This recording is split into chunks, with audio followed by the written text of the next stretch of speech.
और अब आपको बताते हैं कैसे और कब इस पूरे मामले का खुलासा हुआ। राज्य बाल संरक्षण आयोग की अध्यक्ष संगीता बेनीवाल गुरुवार शाम राजकीय बालिका गृह के औचक निरीक्षण के दौरान वहां की हालात देखकर दंग रह गई। निरीक्षण के दौरान आंखों से इशारा कर बालिकाओं ने उनसे अकेले में मिलने का आग्रह किया, जिसके बाद बालिकाओं ने कई बड़े आरोप लगाए। उन्होंने खुलकर अपनी पीड़ा बताते हुए कहा कि उन्हें रोजाना अपशब्द कहे जाते हैं और मानसिक व शारीरिक रूप से प्रताड़ित किया जाता है। एक बालिका ने शोषण से परेशान होकर आत्महत्या की बात तक कही।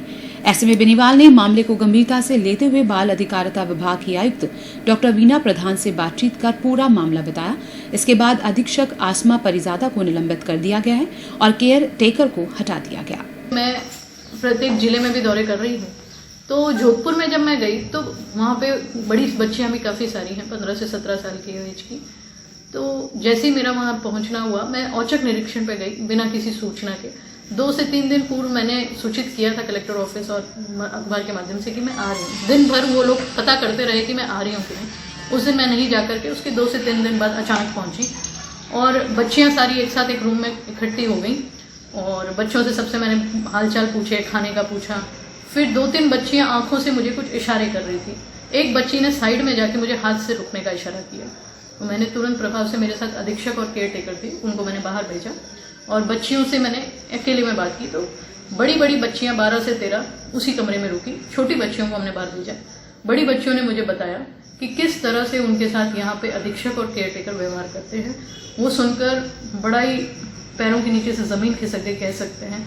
मुझे ये विश्वास नहीं था कि यहाँ पर इस तरह की चीज़ होती होगी।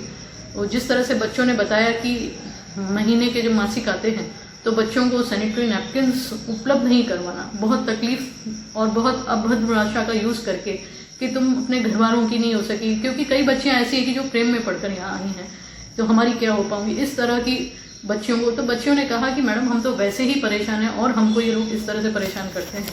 और इसके अलावा बच्चियों को अचानक कह कर के अपने कपड़े उतारो और इस तरह की बातें कहकर बच्चियों को पिंच करना।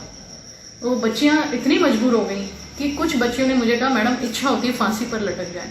तो मैंने उनको भरोसा दिलाया, मैंने उनको विश्वास दिलाया कि मैं आपके लिए खड़ी हूँ और आप चिंता मत करो, जो आपके साथ ऐसा करता है मैं उनके साथ कड़क कार्रवाई करूँगी और आप मेरे पे भरोसा रखो, मैं आपको बहुत जल्दी न्याय दिलाऊंगी। खाने में भी बच्चियाँ कह रही थी कि मैडम हमें खाना अच्छा नहीं मिलता है, यहाँ पे ढंग से हमको खाना नहीं खाया जाता।